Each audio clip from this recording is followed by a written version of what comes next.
Boa noite, pessoal! Sejam todos e todas muito bem-vindos e bem-vindas ao nosso 28º programa Papo Entre Amigos. Boa noite, Mônica Fontes e Sônia Silva, minhas parceiras. Tudo bem com vocês? Tudo bem Hoje aí? o nosso tema promete, hein? Hein? Eu fiquei sabendo que o Mark Zuckerberg está acessando aqui, ele vai assistir essa live, hein? Ah, é uma boa. Quem? O Mark Zuckerberg.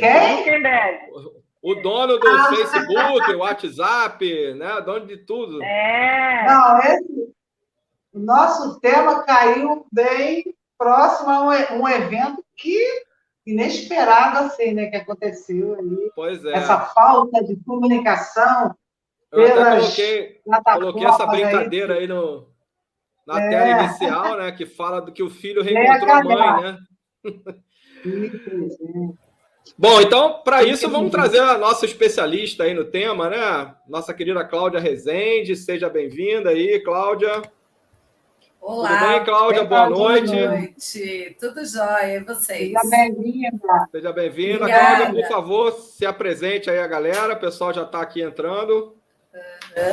Bom, sou Cláudia Rezende, sou psicóloga, sou coach parental, psicopedagoga, trabalho com educação aí há mais de 35 anos e virei coautora de 2 livros sobre parentalidade, que é o meu grande foco de estudos, na verdade, nesses últimos anos, né? Depois de tantos anos na educação, agora estou bem especialista na parentalidade, nessa comunicação de pais e filhos. Legal. No coaching parental, já vou começar com uma pergunta aí. Claro. No coaching parental, você trabalha com os pais junto com os filhos? Como é que... Isso. Na verdade, o foco principal é o trabalho com os pais. Porque hoje a gente vê que grande parte das dificuldades é esse entendimento dos pais dessa situação, do que é a infância, do que é a adolescência, o que o filho está vivendo naquele momento, né? Então, o trabalho do coach parental e todo o trabalho de orientação mesmo é para pais. Hoje, o meu foco de atendimento é só pais e mães, né? Meu Insta até é um Insta para mães, que chama. Ah, legal. E aí, meninas, vou perguntar aqui, tá? Já estou meio acelerado nas perguntas aqui. Aí. Já botei até aqui o balãozinho do Papo Entre Amigos na minha cabeça aqui.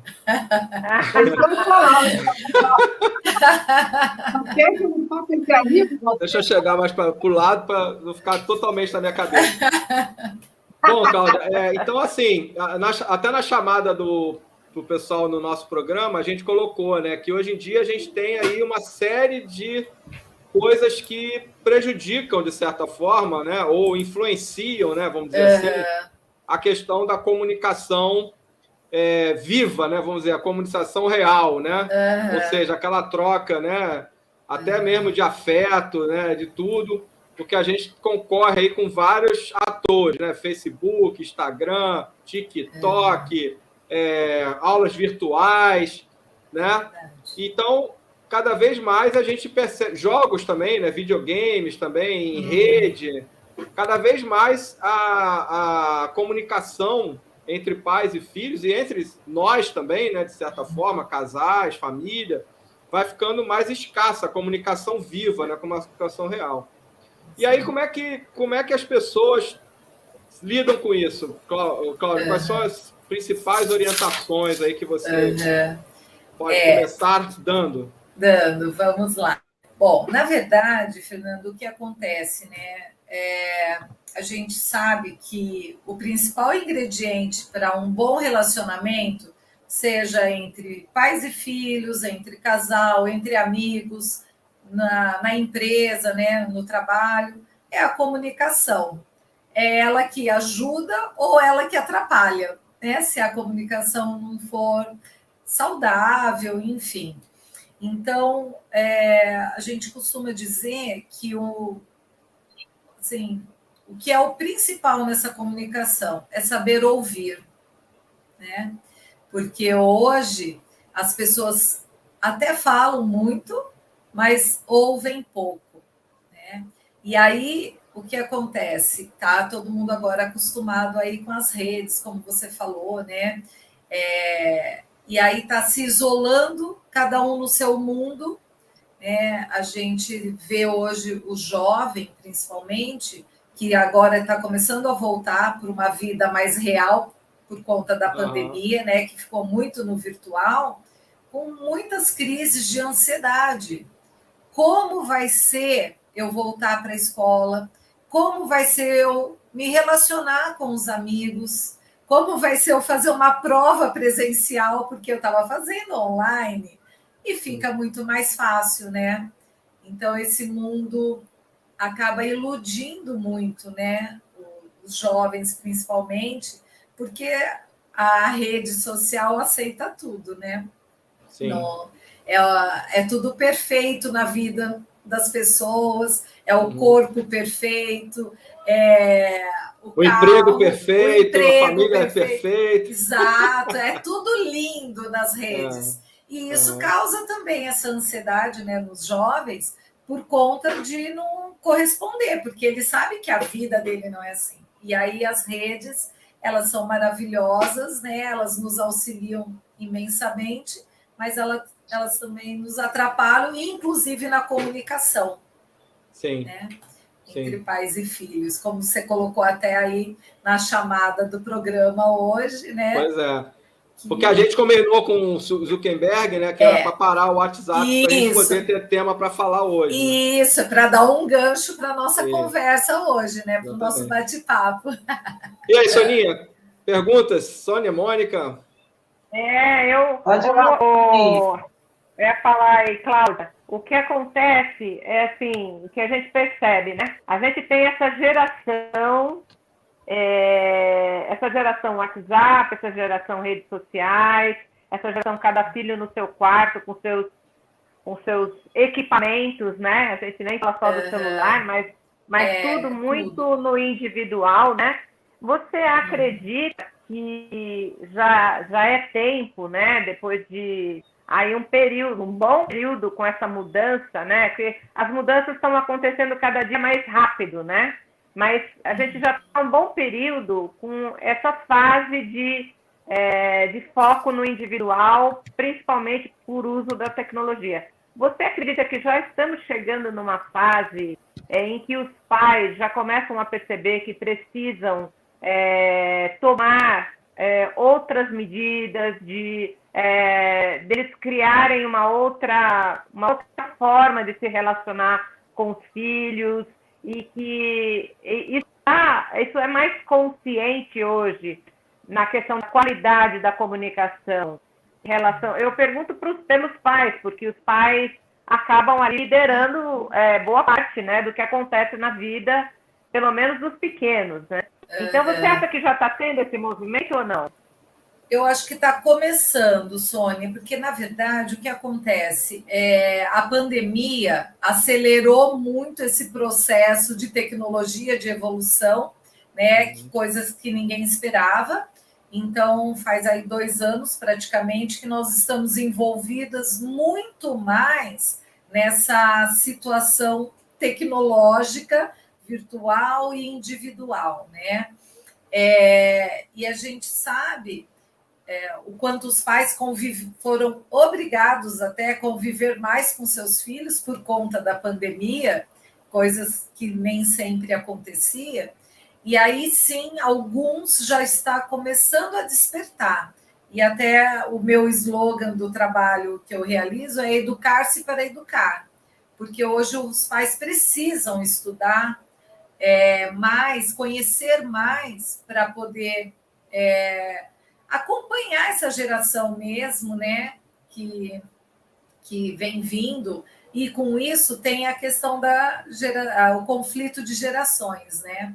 Porque aí, no meu tempo não era assim, não era mesmo, né? Porque a gente não tinha celular, a gente não tinha computador, não tinha internet, não tinha nada disso. E os filhos hoje são nativos tecnológicos, né? Já nasceram. É isso mesmo. O que você falou é muito importante, o distanciamento geracional. Que já existia, né? E com a pandemia, a aproximação, né? Por força maior, né? Então, Exato. Aí eu acho que pode ser o despertar de uma mudança, né? Exatamente. Precisamos mudar algumas coisas, imagina, né? E sabe o que é interessante? Com essa questão da pandemia, né? A gente quer muito voltar muitas coisas como eram, né?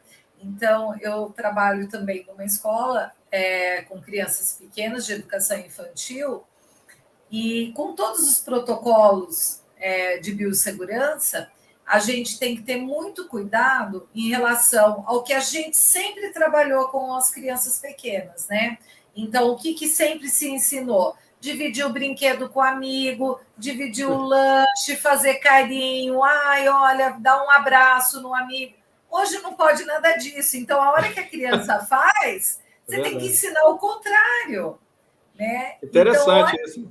Não é? As mesas, né, dos pequenos, né, da educação infantil, eram aquelas mesas redondas de grupo, né, para socializar, porque é importante nessa idade. Eu tive que pôr tudo mesas individuais, porque não pode estar ali no grupo, né? Então, são situações que a gente nunca imaginou viver e nem que a gente imaginou que ia ensinar as crianças tantas coisas diferentes como a gente sempre ensinou, né? Então, Mônica, você como pedagoga, qual é a sua visão em relação a isso? Não, eu estava pensando aqui outra coisa, né? Eu vou até fazer perguntas com relação a isso que estou falando, porque ela até falou da questão de gerações, mas eu estava pensando outra coisa.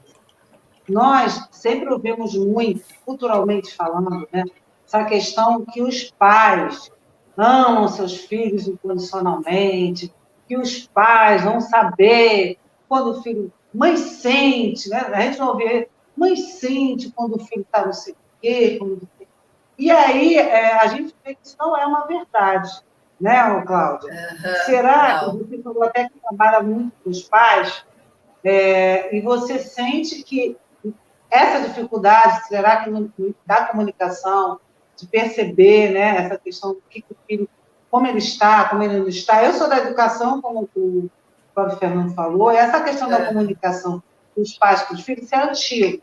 Nós agora temos a questão da internet, que atrapalha, mas isso não é de hoje, né, essa dificuldade da comunicação entre pais e filhos. Eu penso, não sei se isso é a única razão, que existe essa crença que pai, mãe, são, assim, os seres extraordinários, né? Que vão saber, que vão sentir, que vão pressentir, que vão saber a palavra certa, na hora certa, para resolver os problemas. E a gente percebe que, na prática, não é bem assim. Aí eu queria dar a sua opinião. Os pais que te procuram, né? Geralmente, qual é a angústia que eles revelam para você com relação a essa comunicação, relacionamento com os seus filhos? Né? Será que é esse peso inconsciente e aí a gente se culpa e se cobra também? Então, Mônica, é bem interessante isso que você falou. Antes de responder exatamente sua pergunta, a questão de a gente sempre ouviu falar que quando nasce um filho, nasce um pai e nasce uma mãe. Olha, que lindo, né?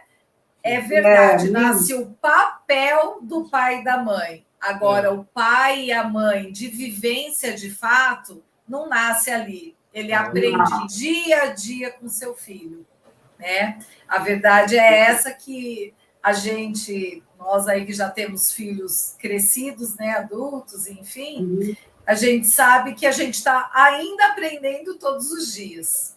Exatamente. Mesmo a gente que estuda, a gente que vai atrás, ainda estamos aprendendo, né?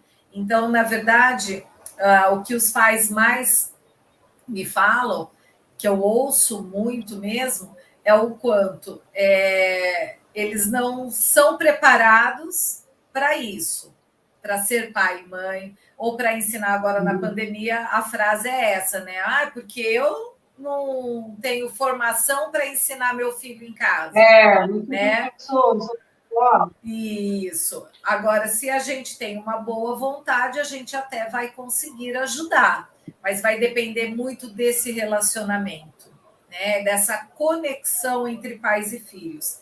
E para mim, essa é a grande chave da comunicação, é você ter uma conexão mesmo. E essa conexão é um meio-fio, é uma sintonia muito afinada que você tem que ter, que de vez em quando destoa, que nem uma música, né? De vez em quando sai ali do tom, do ritmo, mas você tendo essa consciência, você consegue voltar. Né? E hoje os pais acabam indo ainda muito pela punição. Né? Qualquer coisa que acontece, não tem a comunicação e vamos para a punição. De diversas formas, não é só o bater, né? É a punição de um castigo, é o que eu mais ouço. Ah, já tirei celular, já tirei o tablet e não adiantou nada. Não vai adiantar mesmo, né? Porque você não se conectou com seu filho e aí você vai querer punir, né?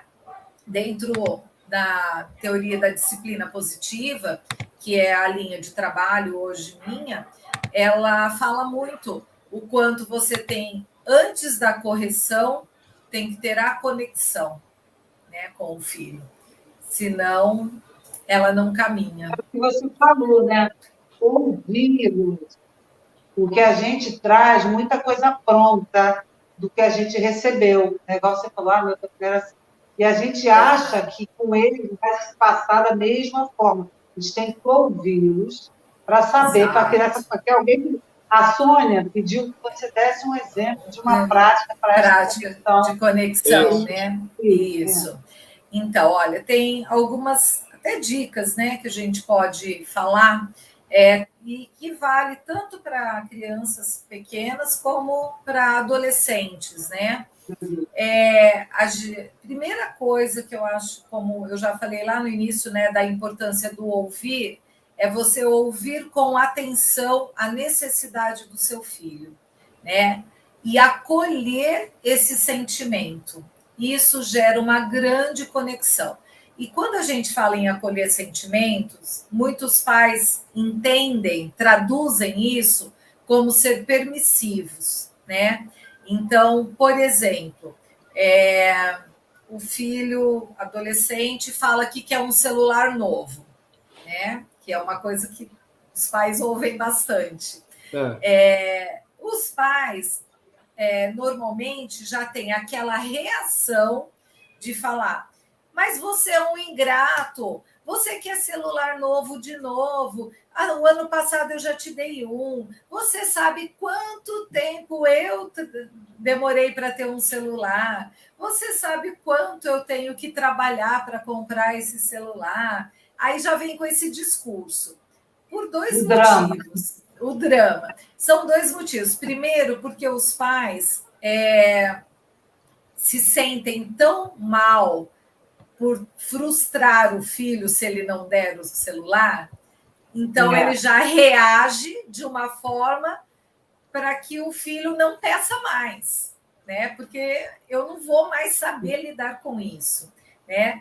E a outra questão é que o pai entende o pedido do filho como uma exigência, que às vezes na adolescência até mas porque essa conexão já desconectou lá atrás, né? Então, quando o pai entende dessa forma, o que ele faz? Ele reage. Ele não para, pensa e age com o filho. Ele tem simplesmente uma reação, né? Então, um exemplo de como eu poderia acolher isso do meu filho, né? Ai, filho, legal. Como seria esse novo celular que você quer? Aí a criança ou adolescente vai falar: e o que ele vai ter de diferente no celular que você tem hoje para esse novo? Por que isso é importante para você? Eu entendo até que você quer, mas hoje ainda não é possível. tá tudo bem? Você entendeu que hoje essa pequena diferença de um celular para o outro não vai fazer a diferença, tal? Então, esse acolhimento não significa você falar, tá bom, então vamos lá comprar o celular. É você acolher o que o filho quer, mas não fazer necessariamente. Porque a gente acaba reproduzindo, como você falou, aquilo que a gente recebeu, da punição, que não pode dar moleza, fica os extremos, né? Porque também tem aquela parte dos extremos é que é o problema. E às vezes é só você explicar, como você mesmo deu o exemplo. A gente já começa a julgar, a gente já começa a querer, tipo, não, eu tenho que explicar, mas às vezes você não tem que explicar tanto assim. Eu acho que o acolhimento é você mostrar para ele que você está entendendo o que ele está querendo, né? Mas que talvez não seja tão importante como ele acha que é, ou fazer levar a esse pensamento. Agora, eu posso emendar uma outra? Essa claro. É que eu fiquei pensando, e eu também tenho visto muitos vídeos de psicólogos agora, principalmente das crianças, da comunicação não violenta, também tem a ver, né? Aquilo que a gente já ouviu falar em relação tóxica, né? Todo mundo já ouviu. E, antigamente, era muito comum as pessoas falarem para as crianças, comparar a criança com outros, ou entre irmãos, ou botar, sei lá, estereótipo. Ah, esse aí é um magrelo, esse é um magrelo. Ah, esse aí não gosta de nada, agora ele é esporte. E a criança acaba que ela acredita naquilo que foi dito, né? Ela e ela acaba o papel. reproduzindo. Isso é um tipo de comunicação, né? A gente está falando de comunicação. Queria que você falasse um pouco sobre isso, porque parece uma coisa inofensiva. Ah, minha época, meu pai me xingava, estou aqui vivo, está vivo, né? Mas não é disso que a gente está falando. E aí eu queria que você fale, porque eu estou vendo que está tendo esse movimento, como a Sônia mesmo te perguntou, dessa mudança, e eu estou vendo que as pessoas agora estão parando para pensar até quanto isso não é tóxico, né? A gente está falando da fase infantil, porque a criança pequena é muito literal, né? Ela não faz aquela abordagem, faz uma brincadeira, é só brincadeira. Não, ela escuta e assimila como verdade. Eu queria que você falasse um pouco sobre essa questão de que a gente vê acontecer ainda, né? A questão da comunicação não violenta, o principal ingrediente deles é a empatia, né? É a comunicação empática, de se colocar no lugar do outro, né? E isso é o que mais falta nessas situações que, como você colocou, né, Mônica? E mesmo o jovem, né, o adolescente, ele também assume esse papel, como você falou, dos rótulos, né, da comunicação tóxica. Então, ele ouve o dia inteiro a mãe falando: você é um vagabundo, não arruma seu quarto, né? Mesmo quando ele arrumar, muitas vezes o que ele pode ouvir, até que enfim, né? Pô, não fez mais que obrigação, não é? Então, aí qual vai ser além dele já ter internalizado a ideia de que ele é um vagabundo, ele vai falar: para que eu vou me esforçar? Ela vai continuar achando que eu sou um vagabundo, não fiz mais que obrigação, e tudo isso tem a ver com essa comunicação empática, né? O pai não lembra, o pai, a mãe, né? Não se lembra também quando ele foi jovem, que ele também não gostava de algumas coisas, que os amigos tinham muito mais importância do que a própria família, né? Porque isso faz parte desse desenvolvimento, né? E uma outra coisa da comunicação tóxica que eu acho muito relevante a gente discutir e mostrar para os pais é como a hora que é muito comum, principalmente nos jovens, né? Essa comunicação agressiva, de alguma forma, né? o pai fala dessa forma com o filho já responde daquele jeito, grosseiramente, e fica aquela bola de neve, né? A gente ouve muitos casos nesse sentido.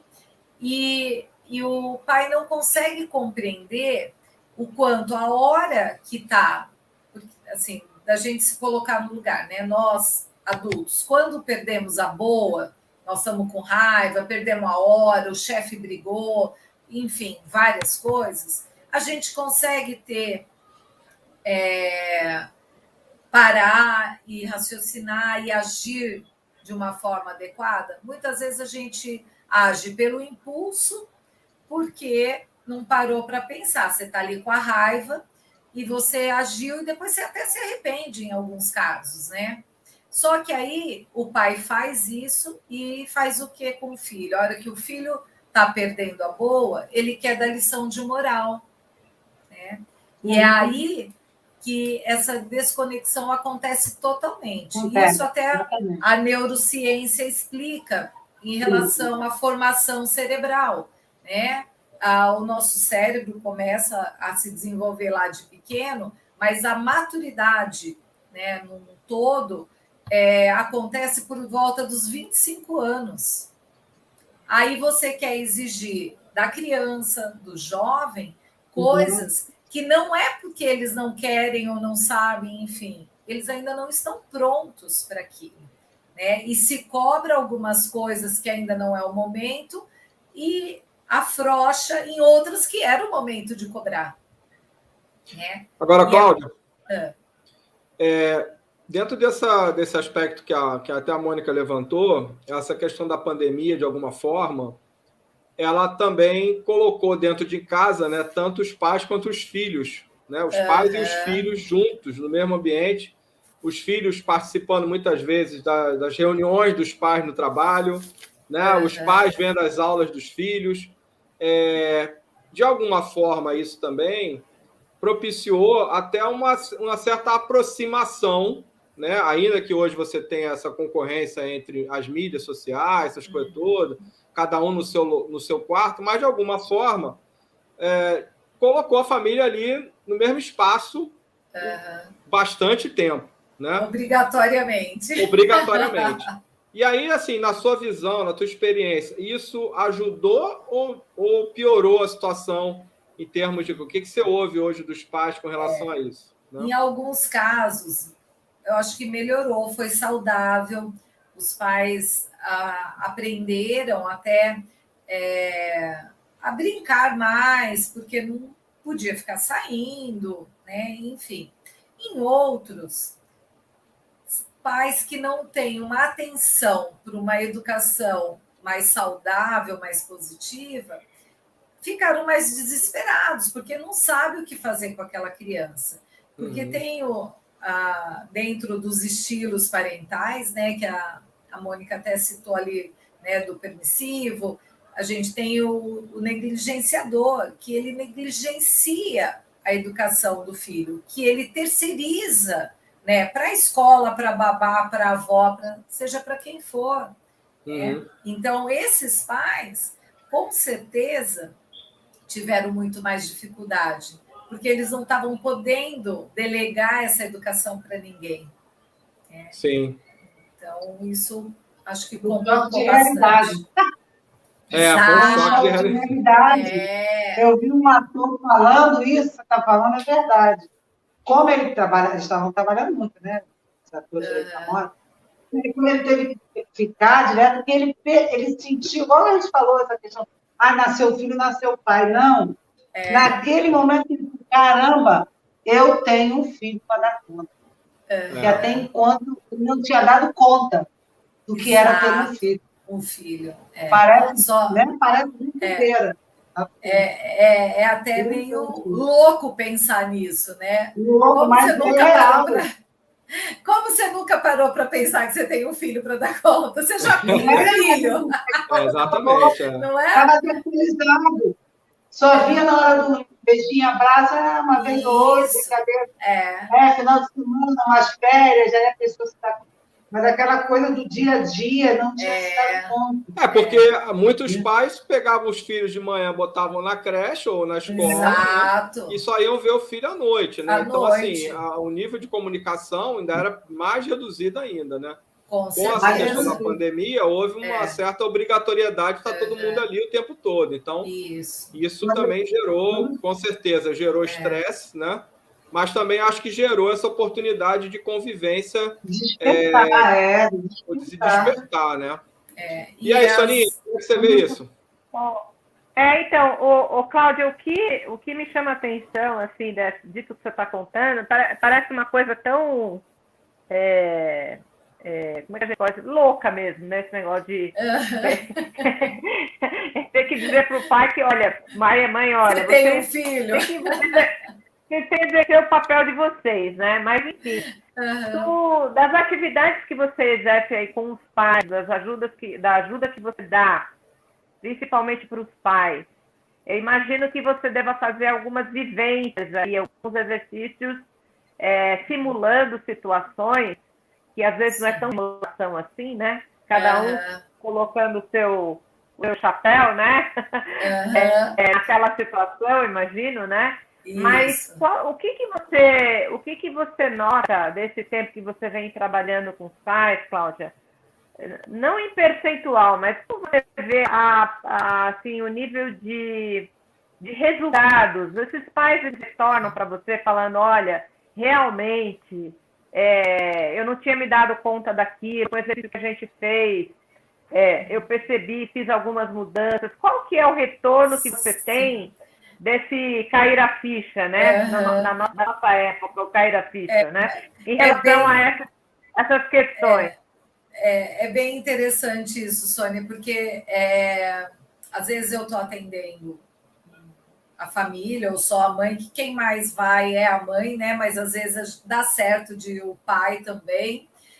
Nada contra, viu, Fernando? Mas acontece muito isso, você sabe que... É verdade. As mães que se empenham poucos mais... pais participam. Isso. Está melhorando, mas ainda está meio engatinhando isso, verdade, né? É verdade. Mas...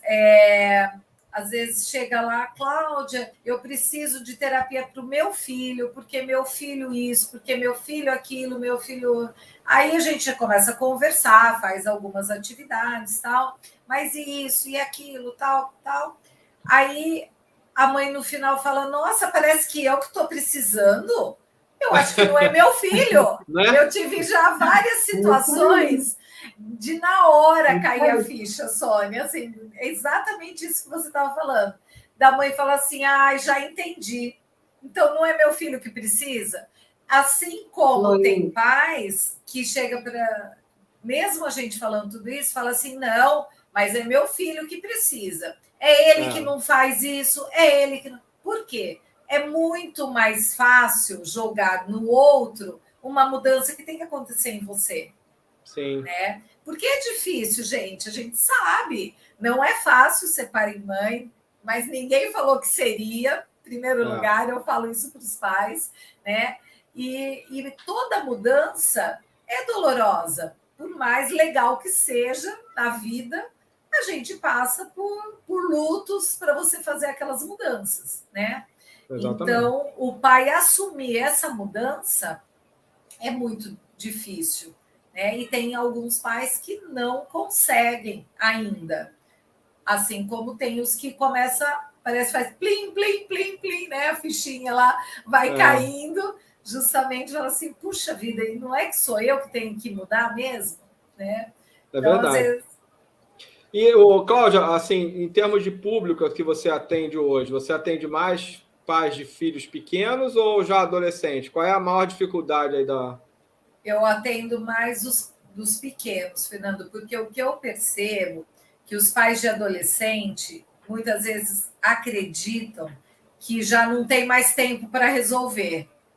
Já fiz tudo errado, então agora já está errado, vai assim mesmo, sabe? Entendi. Então, a dificuldade deles aceitarem também, porque o adolescente, quando ele começa a ficar rebelde, né, ele... fica difícil mesmo. E se você não tem um olhar atento para aquilo, É muito difícil. É muito mais difícil do que quando você tem um filho pequeno. Sim, né? sim. Então, você falou a verdade, Cláudia, porque você está falando a verdade. Quando eu trabalhava na escola, a gente via a mãe assim, uma criança de 11 anos, uma criança, né? Sim. E aí a gente falava, eu não sei mais o que eu faço com ela, como assim, com ele? Né? Porque na cabeça dela, o que você falou, ele acha assim, que já fez tudo, não tem mais o que fazer. E só se faz quando é pequenininho, né? E realmente, você está falando é realidade. Isso acontece mesmo. E tem pai que chega a falar assim, joguei a toalha, não tem caso perdido. É fogo. É isso aí. Não é? E esses casos perdidos vão ser os adultos aí da nossa sociedade. E aí o afastamento é muito maior, né, Cláudia? O afastamento, muitas vezes, vira uma ruptura que é muito difícil de recuperar, né? Com certeza. E o que eu mais vejo nesse trabalho com os pais é a dificuldade que os pais têm de lidar com a frustração do filho, né? Então, assim, isso vira uma superproteção e aí isso na adolescência vira rebeldia. Sim.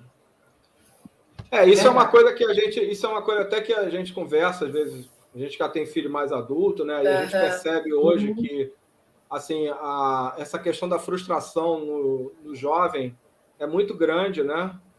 E o que a gente, de alguma forma, observa é que ela vem um pouco no sentido do que a gente oferece a mais, talvez, né? A gente ofereceu a mais, né? A gente percebe que quando você tem mais falta de alguma coisa, você acaba lutando por aquilo ali e tal, e se acostumando também a enfrentar melhores situações. Então, quando os pais, de alguma forma, super protegem, né, ou estão ali sempre cobrindo coisa, a tendência, me parece ser essa de ter mais possibilidade de frustrações, né? Aquela coisa dos desejos não atendidos e tal, essas coisas todas. A gente percebe quando o jovem chega no mercado de trabalho, né? Às vezes o gerente não dá uma promoção e ele fica revoltado porque não ganhou a promoção, ele não consegue entender que aquilo ali é uma coisa que você tem que merecer, né, e tal. Enfim, isso acaba se reverberando, né? Então, eu também vejo que esse seu trabalho, claro que a qualquer momento ele é válido, né? Mas quanto mais cedo ele começar, melhor, né? Com certeza. Justamente para você ir alinhando esses conceitos, né? Quebrando alguns estereótipos também, né? Alguns conceitos que a gente traz de formações nossas mesmo, né? Dos pais, dos avós, enfim, aquela coisa que às vezes influencia muito na educação que você vai dar para os seus filhos, né? Com certeza. E assim, realmente assim, a chance de você errar é enorme, né? A gente não tem. Primeiro, não vem com manual. Não vem com manual, né? Não tem curso que abarque tudo isso. Não. Então, eu acho que realmente só aquela coisa da prática e com as orientações que a gente vem a buscar. Só que realmente muitos pais acabam não buscando, né? E eu costumo sempre falar. De buscar ajuda. Sim, a gente não tem a cultura, eu falei, daquela cultura que os pais lá são maravilhosos, que sabem tudo. Isso está muito enraizado na mente de muitas pessoas. E as pessoas não procuram ajuda, porque elas acham que a mãe tem que dar conta. Não, que isso? Não eu, tem. como mãe, tenho que saber, pai. Isso também é uma cultura que a gente tem que começar a ressignificar, que não é verdade, né? Aí não é verdade. E mesmo quem procura ajuda, né? Quem já tem essa consciência dessa necessidade de entender mais sobre a infância, sobre a adolescência, você ter entender que mesmo você buscando tudo isso, não significa que vai ser uma educação perfeita. Você vai buscar uma evolução, né? Uma melhora contínua, mas não perfeita. E também o entendimento, né? Eu acho que a gente tem que primeiro se dar conta. tomar consciência. Isso. Eu acho que você tomando consciência já é o primeiro passo. Primeiro para passo. o processo. Eu tenho um grupo de psicólogas que a gente se encontra toda semana, né? Somos em 12 psicólogas que fazemos um trabalho, e aí a gente sempre brinca, né? Às vezes as pessoas, os pacientes falam, nossa, mas você é psicóloga, então na sua casa está tudo certo. E não é verdade, né? Não é, né? Não é verdade. Achar que os filhos vão ter os melhores notas da turma. Porque a gente também está em evolução, né? A gente não é porque a gente estudou que a gente faz isso que é tudo perfeito. A gente também perde a boa em determinados momentos, mas o importante é você ter essa consciência de retomar, né? Tem uma atividade, né? Até que a Sônia falou de atividades que a gente faz, que a gente chama de pausa positiva, que antigamente, com os pequenos, né? Bem antigamente, já batia logo. Depois passou para o tal do cantinho do pensamento, né? Que o coitadinho lá com 2, 3 anos tem que ficar sentado pensando não sei no quê, porque ele não vai pensar no que ele fez de errado, né? Então, foi se substituindo, né? Então, na verdade, a gente precisa ter, são essas pausas positivas, ter um canto da calma. Então, a criança perdeu ali a boa, né? Ficou bravo, se frustrou, quebrou o brinquedo, ou mesmo o adolescente, por algum motivo, né? Perdeu o jogo. Às vezes você vê adolescente explodindo porque perdeu o jogo que estava jogando online com um amigo, né? Que fica muito bravo, né? Que quebra as coisas e tal. Então, trabalhar esse canto da calma com essa pausa positiva, que é a volta à calma, de fato, para depois sim você retomar. Porque a gente, como adulto, também precisa disso, como pai, mãe, né? Então, eu sempre explico para os pais que a hora que você está... Porque você fica com raiva de alguma coisa que seu filho fez, seja criança ou adolescente, se você só reagir, é mais ou menos aquela história, né? Do pai que vai gritando. Eu já falei para parar de gritar. Ele está gritando e está falando que é para parar, né? Então, primeiro você volte à calma, saia de cena, procure alguma coisa, vai tomar um banho, vai dar uma volta, faça alguma coisa, tipo, bem, esfria a cabeça para retomar. E trabalhar a inteligência emocional, né? Emocional, isso, porque aí você volta e aí nessa comunicação você vai pedir uma desculpa, mas uma desculpa genuína, não é assim, vai, desculpa, tá bom, falei errado, né? Não precisava ter feito, não é isso. É voltar lá e falar, filho, vamos entender o que aconteceu? Como que foi isso? Desculpa, eu também agi errado, eu não precisava ter falado desse jeito. E aí, sim, isso vai te dando essa conexão, né? E a criança, e mesmo o jovem, você construir com ela coisas que a criança ou jovem acredita que pode ajudá-lo a se acalmar. Dar um soco na almofada, fazer um desenho, brincar com massinha, dar uma volta com o cachorro, qualquer coisa. Aí o que acontece? A gente volta na história do permissivo, né? Quando a gente faz essas orientações, os pais falam, mas eu não vou brigar, que é o que a Mônica falou lá no começo. Por quê? Antes, fez, tem que levar, né?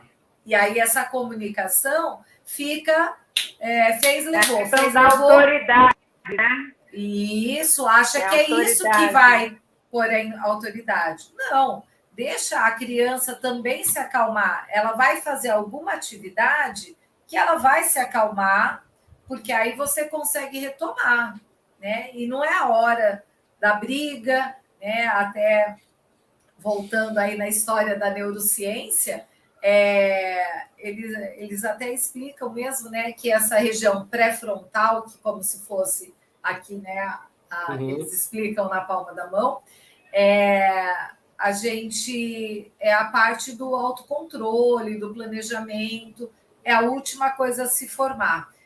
E a amígdala, né, que eles falam aqui, ela é a responsável pela parte mais racional. Quando tem o nervoso, né, perde a boa, o estresse, essas duas se desconectam. E aí você não consegue ensinar nada para a criança ou para o jovem. Sim. Né? Justamente porque ali não é o momento. E o pai acha que é o grande momento de dar, né, no meu tempo. A lição, assim. segurar. Aquele sermão. Exatamente. Agora, Cláudia, esse negócio da autoridade me faz lembrar uma vez que eu ouvi uma fala de um empresário, uma dessas entrevistas de rádio, um cara empresário e tudo, ele falando que ele conheceu uma amiga na época dele, que o filho foi crescendo, o filho tinha 10 anos, e a mulher nunca, naquela época, né, sei lá que década que foi isso, nunca conseguiu aprender a mexer no micro-ondas. E aí, a criança de 10 anos não sentia respeito pela própria mãe, ou que a mãe fosse uma pessoa ali de autoridade, porque ela nem conseguia mexer no micro-ondas, ela tinha que pedir para ele para fazer aquilo. Isso na década, provavelmente, década de 80, 90, né? Agora eu fico imaginando, hoje, com toda a tecnologia que existe, e que a gente não consegue acompanhar todas as novidades que acontecem, né? E como é que fica a relação de autoridade quando os filhos acabam nessa área dominando muito mais rápido do que os pais? Isso surge nas sessões, nas discussões que você nas atividades que você faz com os pais? Surge sim, Sônia. Surge o desrespeito, né? Você é menos do que eu. Né? Não olha para o pai, para a mãe, como uma pessoa que ele pode não saber isso, mas ele é o pai e a mãe, apesar de não saber disso. Né? Mas isso tudo tem mais a ver com o comportamento dos pais do que dos filhos, porque foram os pais que permitiram, né, que o filho entendesse que só é bom, só merece respeito quem sabe isso ou aquilo. Né? Eu simplesmente, pelo o fato de ser seu pai ou sua mãe, eu não mereço respeito. Eu tenho que saber muito mais coisa. Né? Sim. Então, isso diz muito mais sobre os pais do que sobre os filhos. E até porque, né, isso aí é um processo evolutivo, né? Existe uma tendência natural de evolução, né, do quem vem depois e que vai herdar um novo mundo, uma coisa assim, e evoluindo de uma outra forma, né? Então, assim, por mais que a gente tente se manter atualizado, que eu acho que é importante também, né?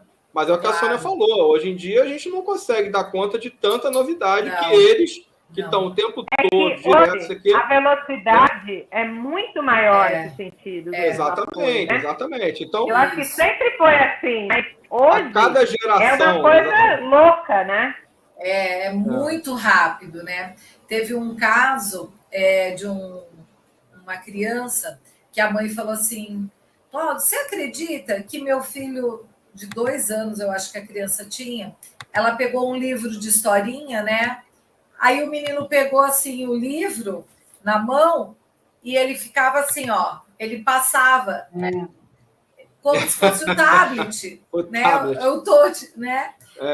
Não, filho, esse é o livro. Ah, tem que virar a folha. Né? Como? Na nossa cabeça não é louco isso? Não é óbvio, né, que tinha que virar a folha? Mas por quê? Eles já nascem nesse mundo tecnológico e os pais facilitam. Por quê? É muito mais tranquilo dar o celular, o tablet, qualquer coisa, para a criança de 1, 2 anos assistir a Galinha Pintadinha do que parar, sentar e brincar. Quietinhos. Eles ficam quietinhos, né? Isso.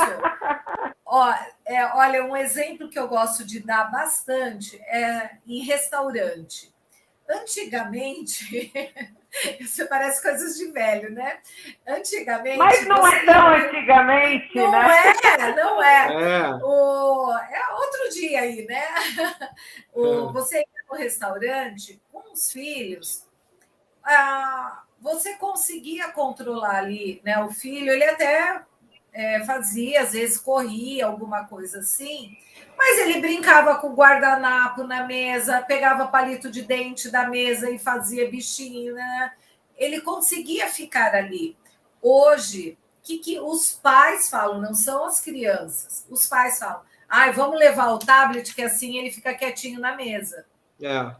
Né? Porque os pais também não aceitam ver o filho entediado, porque chega uma hora que a criança fica entediada ali, porque ele não curte o restaurante como o adulto curte, né?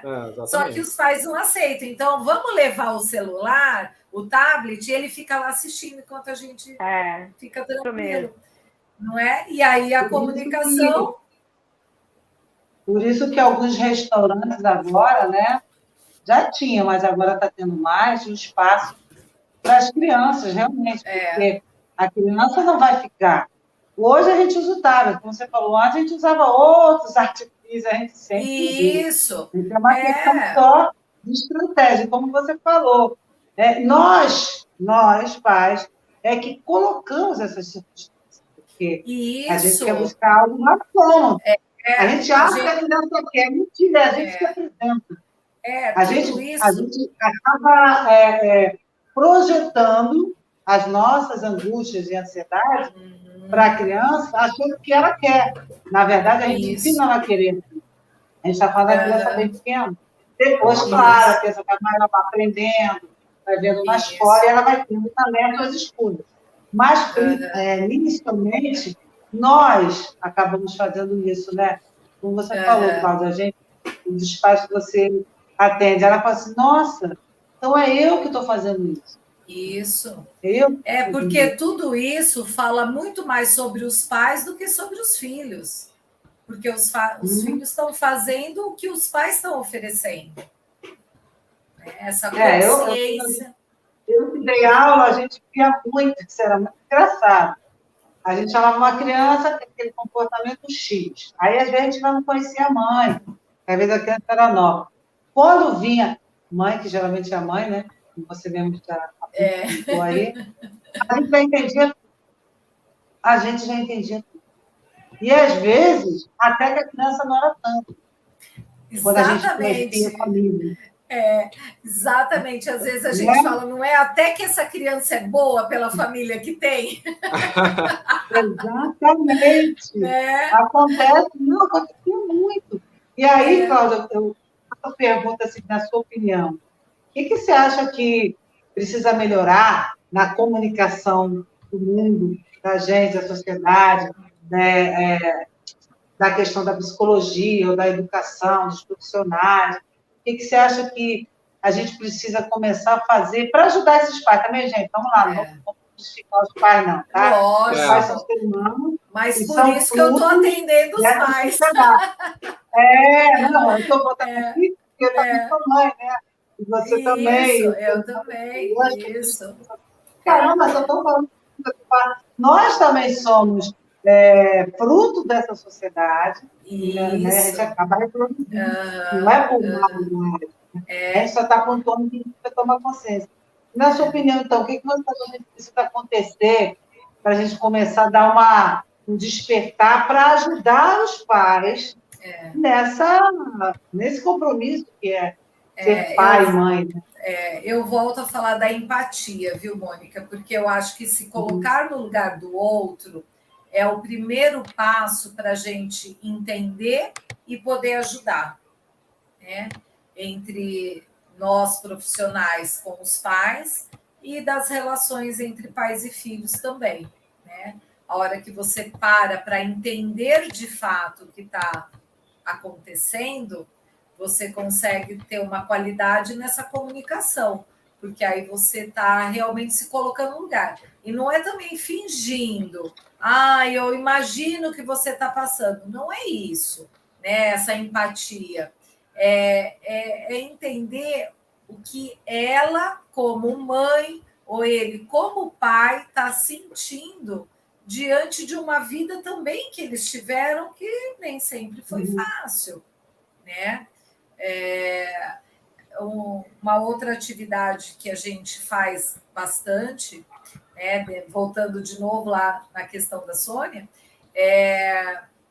para falar desses estilos parentais, né, para os pais se reconhecerem e tentar entender por onde começar, né? A gente fala das casinhas como se fosse um condomínio de casas que nós vamos olhar pelo buraquinho da fechadura dentro de cada casa, né? Então, nessa casa tem muito amor e poucos limites, né? O que nós vamos ver dentro dessa casa, né? Muito amor e pouco limite são os pais mais permissivos, né? Que tudo é lindo, tudo é maravilhoso. Ele quer desenhar na parede. Olha que lindo, né? Olha, não é? Que obra de arte. Não é? É bem assim. Na outra casinha, vamos espiar também, ó. Aqui tem pouco amor e muito limite. O que é isso? Olha, são os pais autoritários, né? Que tudo é na imposição, que até tem um certo distanciamento, não que não ame os filhos, porque o amor é fato, mas que tem um distanciamento, porque às vezes acredita que até esse amor vai atrapalhar, vai fazer a criança ser mole, enfim, uma série de coisas que a gente ouve, né? Aí a gente vai para a casinha vizinha, que tem pouco amor e pouco limite, que são os que negligenciam, né? Os negligentes. Então, que deixa do jeito que está, é aquela casa que os adolescentes, muitas vezes, são mais pai dos pais do que o contrário, né? Que o filho está preocupado, nossa, minha mãe já saiu para ir numa festa de novo, sei lá, né? E não está nem aí se o filho comeu, se não comeu, se foi para a escola, se não foi para a escola, né? Toda aquela situação. E por último, né, que a gente fala que são os pais educadores, né? Que tem muito amor e tem limite, muito limite, porque é o equilíbrio entre o amor e o limite que vai dar esse tom de pais educadores, né, de fato, encorajadores, né, como a gente coloca. Então, são atividades dessa forma que você vai tentando trazer essa consciência para os pais, né? Porque a hora que você pergunta o que você está vendo dentro dessa casinha, lógico que eu resumi aqui muito rapidamente, mas a gente faz todo um envolvimento para o pai fazer essa ficha cair, né? E mesmo assim é difícil às vezes. Ô, Cláudia, você falou que tem um Instagram. Qual é mesmo o Instagram para a gente botar aqui no... É claudiarezende.psico. Cláudia Rezende. Com Z ou com D? Com S. Ponto psico? Isso. E tem o outro que você falou, que é o quê? É um canal? É o quê? Você falou no início. Do Instagram, não falou também? Esse outro, eu não... Eu falei do grupo de psicólogos. Não, é porque lá na bio vem Insta para Mães. Mas no Cláudia Rezende. Tá legal. Tá legal. Tá? É que eu estou montando um outro, e ele está quase pronto com esse grupo de psicólogos que chama Sintonizando Famílias. Mas logo eu vou divulgar. Bom nome. Que a gente está agora fazendo os últimos acertos, e nós somos em 12, né, como eu falei, dos 4 cantos do Brasil, uma no Japão e uma em Angola. Poxa, legal, hein? Tá um grupo super bacana, vai sair aí um trabalho quentinho. Você costuma fazer palestras também para pais? Que legal, assim? legal. Faço palestras em escolas, né? Escolas que acabam me chamando muito, né? Sim. Mas eu faço tanto o atendimento individual e atendimento em grupo, né, de pais. E tem um grupo mensal de mães que chama Roda de Conversa Materna. Ah, legal, muito bom. Aliás, uma coisa que agora me veio à mente, né? Eu não tinha perguntado, por exemplo, existe uma diferença, provavelmente, desse teu trabalho, ainda que tenha algumas ligações, de terapia em família, né? Terapia de família, né? É diferente, né? A abordagem diferente. é outra, né? É completamente diferente. Porque, Fernando, a terapia é para trabalhar mesmo, lógico que as questões familiares, mas muito esses aspectos emocionais e às vezes até patológicos, né, dentro da família. Sim. Né? E o trabalho que eu faço é bem comportamental. Entendi. Então, é um trabalho de orientação. Bem focado na comunicação mesmo, na coisa da... Isso.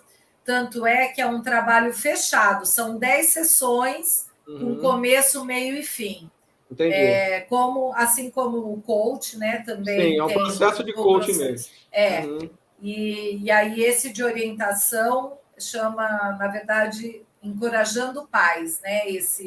Essa metodologia que eu passei a ser facilitadora, que eu fiz toda a formação deles também.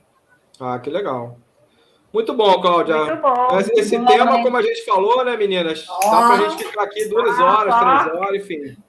Vai longe. Dava mesmo. O bom é que fica gravado e a gente pede as pessoas para divulgar também, né? Então, acho que é legal. E aí, assim, se você quiser fazer um fechamento, fica à vontade aí, Cláudia. Se quiser fazer alguma propaganda também. As considerações finais, Cláudia. As considerações finais aí. Certo. Bom, primeiro eu agradeço imensamente, adorei estar aqui batendo esse papo com vocês. É um papo entre amigos mesmo, né? E a gente traz essa contribuição aí para a sociedade mesmo, né? Que tanto precisa, nem sempre tem acessos fáceis, né? Para o trabalho de orientação de uma forma geral. Então, tudo que vem, eu acho que é muito bem-vindo mesmo, né? A orientação final mesmo é que a gente tem que ter essa atenção, né, enquanto pai e mãe, falo a gente porque também sou mãe e também tenho que continuar atenta a muitas coisas, a educação dos filhos, né, para que a gente consiga realmente ter pessoas mais saudáveis nesse mundo que não está tão fácil e nem sei se vai ser cada vez mais difícil, né? Que às vezes a gente tem essa impressão que o mundo está cada vez mais difícil, essa comunicação cada vez mais prejudicada por N fatores, né? Entre eles a tecnologia, como a gente falou aqui, que ela é muito boa por um lado e às vezes traz tanto prejuízo por outro lado, né? Sim. Então, e a gente tem que saber conviver com isso, né? Não tem jeito. Exato. Né? Isso não vai acabar. Não vai acabar, exato. A gente tem que saber conviver e tentar trazer o melhor disso aí, né? Isso, e ter esse equilíbrio mesmo. Eu falo que o equilíbrio é a chave para tudo, né? Nada de muito para isso ou muito para aquilo. Né? A gente tem que ter o equilíbrio, tá bom? Muito bom, Cláudia. E a minha propaganda é, se quiserem seguir meu Instagram, quiserem entrar na minha roda de conversa, ela acontece mensal, gratuita, online. Então, aí é gente do Brasil inteiro entrando na roda de conversa para trocar informações. A próxima roda é na segunda-feira que vem e eu vou falar sobre cuidando da criança interior da mãe. É no Instagram mesmo? Eu faço no Zoom, porque aí é um grupo fechado, né? Então, quem tem interesse, manda mensagem, aí eu mando o link, porque a gente... eu abro... Manda mensagem pelo Instagram. Isso, no direct do Instagram. Porque lá eu abro até o microfone para dar voz às mães e colocar as suas necessidades, né? Muito bom. Então, por isso que eu não faço público. Tá legal, bom? Legal. Muito bom. Soninha, Mônica. Cláudia, obrigada. Obrigada pelo papo, excelente trabalho que você vem fazendo, parabéns. E queremos ver essa próxima empreitada aí, vai dar tudo certo. Isso. Quero ver como que vai ser, viu? Com certeza vai ser um sucesso. Vai, com certeza. Gratidão, viu, gente? Olha, legal, olha. Sônia Souza falou que tem interesse aqui de participar. Olha lá. Muito bom, Cláudia, adorei. Esse assunto eu acho que nos toca, sempre nos tocará, como você mesmo mencionou. Essa é uma relação que vem crescendo vamos dizer assim, na história da humanidade, né? Isso. Essa questão de família e amor de pai e de mãe, aí existem várias discussões, várias vertentes, inclusive hoje em dia, a gente não tocou nesse assunto, mas é uma questão também que nós temos mais idosos agora, e a relação também desses filhos com esses idosos, também são pais e filhos, aí depois às vezes inverte a questão desse papel, né? Como isso vai impactar. Pode falar. Vamos marcar um bate-papo aqui para falar do ninho vazio desses pais que vão ficar. Isso é bom. Isso é legal. A Soninha caiu aí, mas a Soninha caiu. Obrigada mais uma vez. Tá? Adorei a sua participação, foi importante. Eu acho que a gente só tem a crescer. Como você falou, quando a gente fala sobre algo que a gente já sabe. E quando a gente escuta, talvez a gente entenda alguma coisa. Exatamente. Só de ouvir aqui, às vezes, cai umas fichinhas, né? É verdade, é verdade. Então, gente, agradecer a todos aí que participaram também do nosso canal, hoje aqui do Bate-Papo, né? Pedir para divulgar o nosso programa. A gente quer chegar a 500 aí até dia 31 de dezembro, inscritos no canal. Então, a gente conta aí com a rede de vocês. Só uma coisinha. A Sônia Souto, ela está perguntando se o meu Instagram é Cláudia Rezende, ela pôs com Z. Tá na tela aí, eu botei na tela, já falei com o pessoal aí, tá registrado na tela aí debaixo. Tá joia, gente, vai ser um prazer receber a mensagem de todos vocês, viu? Valeu, gratidão. Gratidão também. Gratidão. Tá bom? Muito obrigado. Gratidão, meu amigo Fernando, meu amigo companheiro. É isso aí, minha amiga. Soninha, acho que deu algum problema na internet dela. Um beijo, mas é isso, Sônia, ela já tinha falado aqui. Valeu. Tchau, gente. Um abraço. Beijo, tchau. Sônia, continua com a gente aí, por favor. Cláudia, fica aí com a gente. Espera aí que a Soninha está entrando aqui. Deixa eu ver aqui. Tá joia. Não, onde está? Salvar. Dispositivos não conectados. Deixa eu botar um negócio aqui que a gente nunca... que eu acabo me esquecendo de botar, que é a nossa tela final. Show! Soninha não voltou, então vamos fechar aqui, né? Ops.